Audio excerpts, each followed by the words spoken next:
Welcome back to the deep dive. You ready to dive into a topic that, well, might make some people a little nervous? I'm game. What are we looking at today? Well, today's topic is market crashes. But honestly, I kind of find the whole thing a bit thrilling. Thrilling. How so? Well, think about it. While everyone else is running for the hills, there's a select group who see those crashes as opportunities.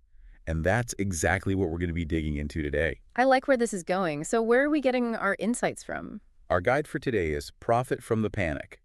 It's a book by Adam Koo, Conrad Alvin Lim, and Ryan Huang. Interesting choice. What's the book's angle? What's really cool about this book is it doesn't just focus on all the doom and gloom of economic downturns. Instead, it actually lays out strategies for how to potentially make money when things get turbulent. Now that's something I think everyone wants to know. Right. And the authors use a really memorable case study to illustrate their points. Oh, Okay, let me guess. 2008. bingo. The 2008 financial crisis. Makes sense.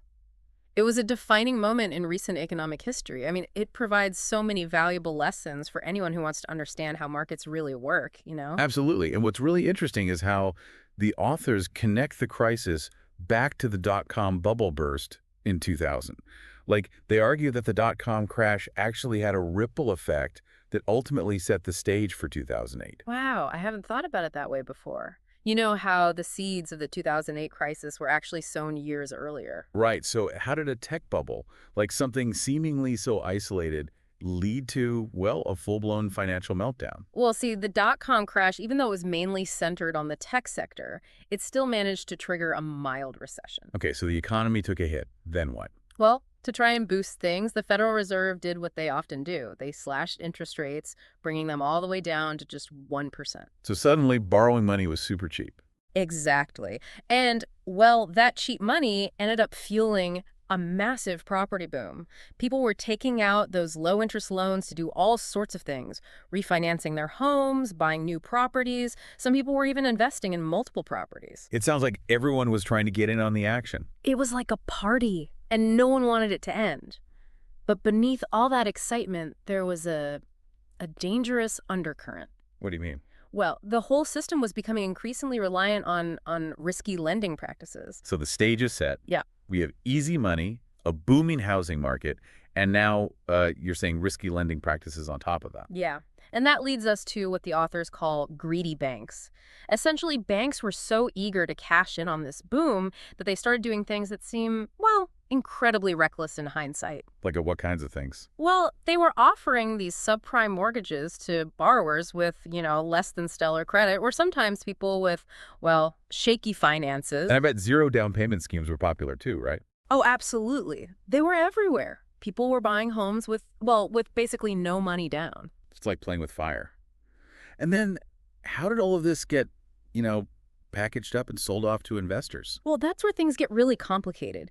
You see, banks took these mountains of risky mortgages and bundled them into these sophisticated financial instruments. They had names like mortgage-backed securities and collateralized debt obligations. Those names ring a bell. But to be honest, I'm a little fuzzy on how those things actually work. Think of it this way. They took a bunch of bad debt, and repackaged it to make it look like a safe and profitable investment. Then they sold these securities to investors all over the world. And a lot of those investors, well, they didn't really understand how risky these things actually were. Wow. So we've got this global web of investments, all connected, all built on a foundation of, well, not so great mortgages. What happened next? You can probably guess, the whole house of cards eventually started to crumble. In 2006, housing prices began to fall. So the bubble burst. Exactly. Inflation was rising, wages were stagnating, and we even saw this phenomenon called stagflation emerge. Stagflation. I'm not familiar with that one. It's basically this nasty mix of high inflation and slow economic growth. It's not a good combination. So the party was over. What happened then? Well, with housing prices falling, people started defaulting on their mortgages, and all those mortgage-backed securities that were supposed to be so safe, well, suddenly they were exposed as bundles of bad debt, and their value plummeted. That sounds bad. It was. It was a chain reaction that sent shockwaves through the entire global financial system. And that's when we saw all those major financial institutions collapse, right? Yeah. Lehman Brothers, Bear Stearns, Fannie Mae, Freddie Mac, AIG, all major players. They all went under because of the crisis. It was like dominoes falling, one after another, and it spread fear and panic everywhere. The Dow Jones had its biggest single-day point drop ever. It plummeted 777.68 points. Well, and global markets weren't spared either, right? Not at all. From the Shanghai Composite to the Sensex in India, from the Nikkei in Japan to the KOSPI in South Korea, markets across the globe were plunging, some by 40%, some by as much as 60%. It was a global financial meltdown. It was. So if I'm understanding you correctly, what seemed like isolated events starting years earlier actually created this massive chain reaction that ultimately led to the 2008 crisis. Precisely. And what's particularly fascinating is how much of this whole thing was driven by human psychology. Yeah. Each step of the way, from the early exuberance of the dot-com era to the, reckless lending practices, all the way to the eventual panic, it was all influenced by human emotions. Greed, fear, even a herd mentality. It's amazing how much our emotions can influence these large-scale events. Absolutely. Okay, so 2008 was rough, to say the least. But the authors of Profit from the Panic, they make this bold claim that even in the midst of chaos like that, there are opportunities to be found. They say this is when the seeds of future fortunes are actually sown. So the next part of our deep dive, that's what we're going to be exploring. How can you, the listener, potentially turn panic into profit? Stay tuned, because it's about to get really interesting. Wait. Okay, so we've covered how wild 2008 was for the global economy. But like we were just saying, the authors of Profit from the Panic, they think market crashes can actually be opportunities. They even say markets always go up over time. Is that, actually true? It's a pretty bold statement, but when you really look at the historical data, it's hard to argue with that general upward trend. Like, take the Dow Jones Industrial Average, for example. That's got to be one of the most, widely followed stock market indices.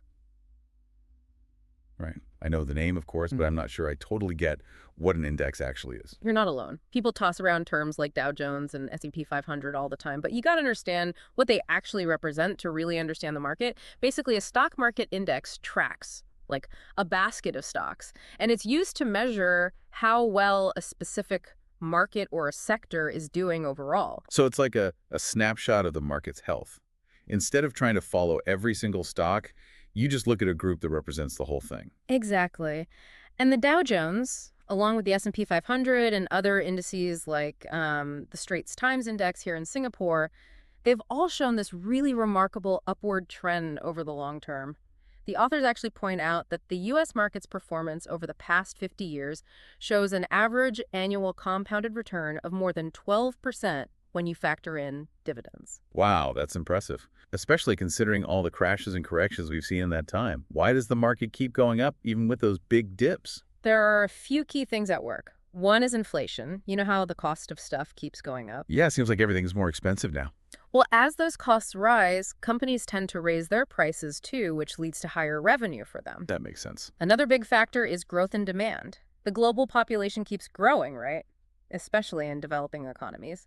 And that means more and more people need goods and services. More people, more consumers, more revenue for companies. Right. And the structure of the index itself actually contributes too. How so? Well, indices like the Dow Jones are set up to reflect the strongest companies out there. So if a company isn't doing well, it gets kicked out, and a new, higher-performing company takes its place.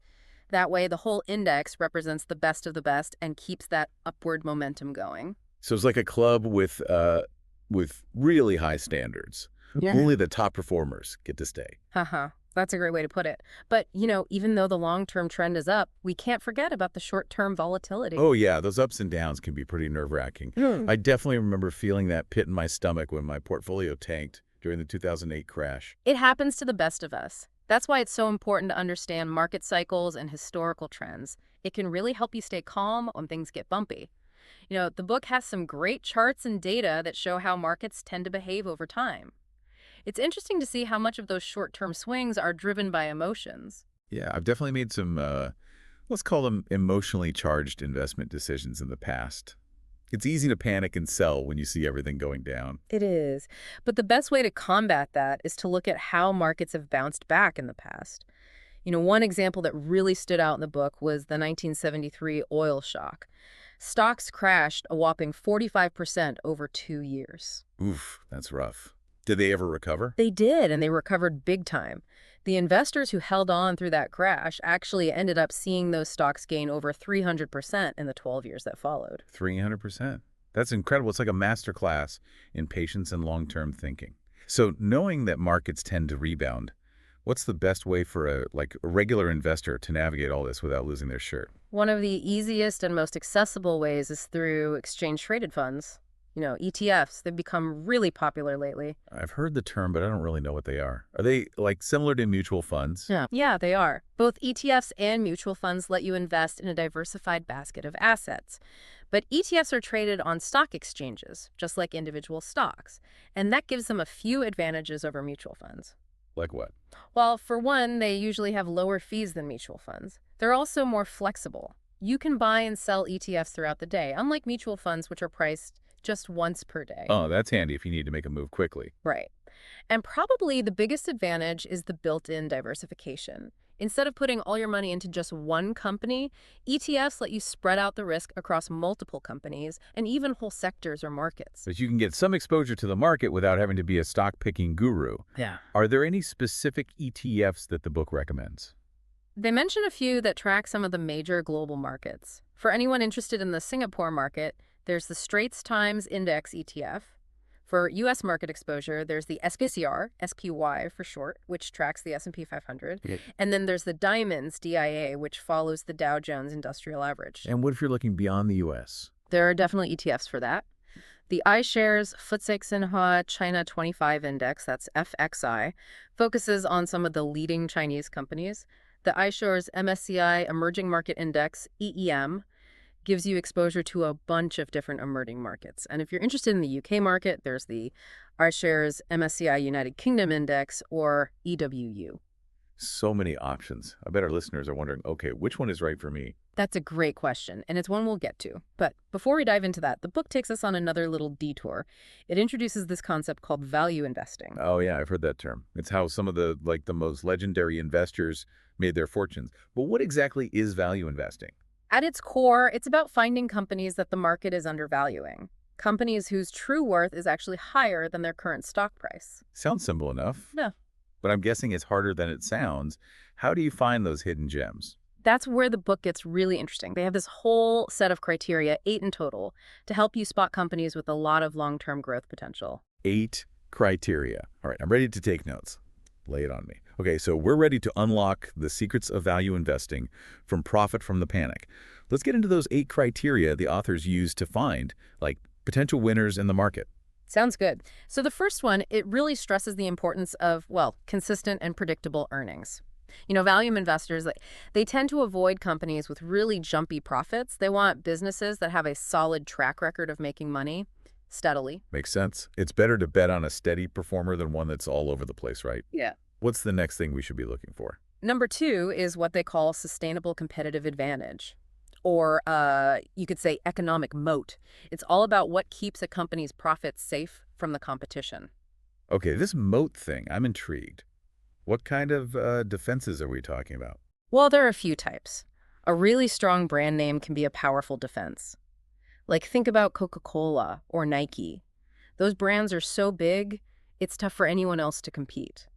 Then some companies, they have a really unique product or service, maybe a special formula or some kind of technology that sets them apart. So it's about finding companies that have that extra something that makes them different. Right. And sometimes the moat is simply market dominance. If a company controls a big chunk of the market, it makes it hard for competitors to get a foothold. Are there any companies like that here in Singapore? Oh, for sure. Singapore Press Holdings, Singapore Exchange, both of those have a big share of their respective markets. That gives them a level of protection from competitors. So strong moat, that's key. What's next on the list? Number 3, they look at how a company uses debt. Specifically, they want to see conservative debt financing. Some debt is totally normal for a company, but if they've got too much, that can be a big red flag. Yeah, I could see that. Too much debt could make a company really vulnerable if the economy takes a downturn. Exactly. High debt, it makes losses way worse. We saw that happen all over the place during the 2008 crisis, Companies like AIG and Lehman Brothers, they were carrying way too much debt. When things went south, that debt basically crushed them. It's a pretty stark reminder that you can't just focus on profits. You got to look at how they're making those profits and what kind of debt they have. So what else should we be looking at? Criterion number 4 is all about high return on equity, or ROE. It's basically a way to measure how profitable a company is. It shows how efficiently they're using shareholder money to, well, make more money. So higher ROE means the company's doing a good job with the resources they have. Yep. A good benchmark to aim for is an ROE of like 12, 15% or higher. Again, United Health Group, they're a good example. They consistently deliver a really high ROE, which tells you they're handling their investors' money well. All right, ROE. Got it. What's next? Number 5, they focus on strong cash flow, specifically what's called free cash flow. It's basically the cash a company has left over after they pay their operating expenses and capital expenditures. What's so important about that? It's a sign that they're financially healthy. Companies with lots of free cash flow, they can weather tough times better, they can invest in growth, and they might even pay dividends to shareholders. So it's not just about how much money they make, but also how much they have, readily available. Right. A good rule of thumb is to look for companies with a free cash flow to sales revenue ratio of at least 5%. 5%. Yeah. Got it. What about the people running these companies? Does the management team matter? It absolutely matters. The 6th criterion, it looks at whether management is actually holding or buying stock in their own company. Makes sense. If the people in charge are putting their own money into the company, it shows they have faith in it, right? Exactly. That kind of insider buying can be a really positive signal, especially if they're doing it regularly. Okay, now criteria 7 and 8, these get a bit more technical. I'm all ears. Number 7 is all about whether the stock price is, is it safely below what's called the intrinsic value of the company? That sounds like a really important concept, but also kind of hard to grasp.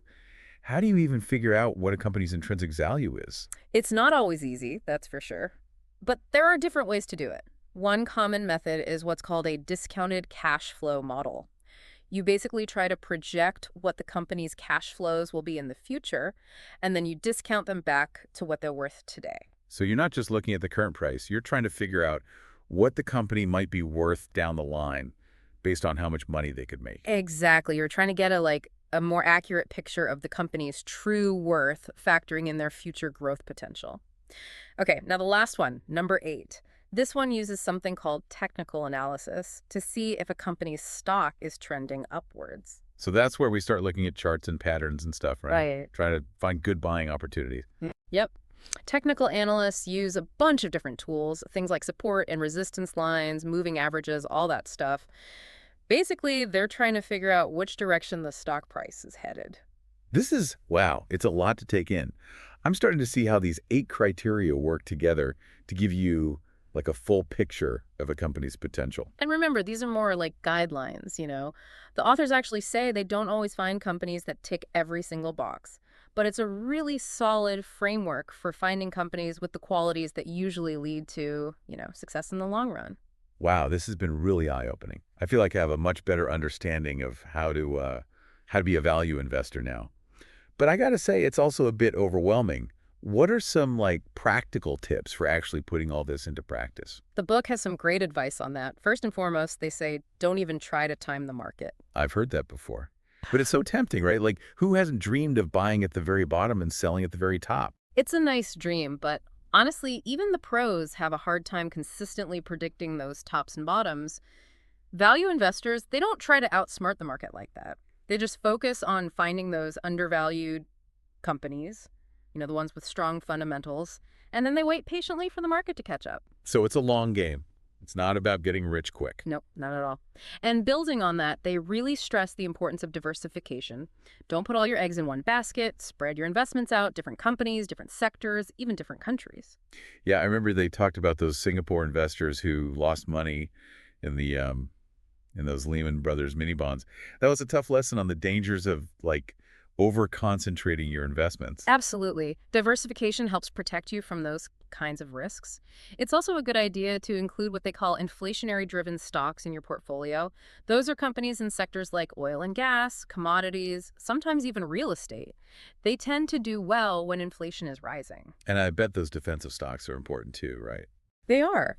Defensive stocks, they're those companies that provide Essential goods and services, things like healthcare, consumer staples, utilities. People need those things no matter what the economy's doing. So those companies tend to hold up better when things are rough. It sounds like you got to find a good balance of different investments to make a portfolio that can handle anything. What about staying informed? How can we keep up with all the information out there without getting totally overwhelmed? They have some good advice for that too. You definitely want to stay informed about economic trends, company news, all that, but you don't want to get sucked into the day-to-day noise of the market. Focus on the fundamentals, the big picture stuff, and don't let those little ups and downs freak you out. One thing that really stuck with me from this book was the focus on, well, on mindset. Investing isn't just about numbers and charts, it's also about having the right mental approach. That's a really good point. To be successful, you need discipline, you got to be patient, and you have to always be learning new things. It's about managing your emotions, sticking to your goals, and constantly trying to understand the market better and better. This deep dive has given me a lot to think about. I hope our listeners feel the same way. We've covered how market crashes, yeah, they're scary, but they can also be opportunities. We've seen how markets, in the long run, tend to go up. And we've really gotten into the nitty-gritty of value investing, like how to find those promising companies. And remember, this is just the start of your journey as an investor. Profit from the panic, it's a great foundation to build on, but there's always more to learn. Keep exploring, keep asking questions, keep learning. I like that. And to leave you with a final thought, I want to echo a question the authors ask in the book. Now that you've learned from some of the best investors in the world, what company are you going to start researching? That's a great question for everyone out there to consider. Happy researching, everyone. We'll see you next time on The Deep Dive for another exciting topic.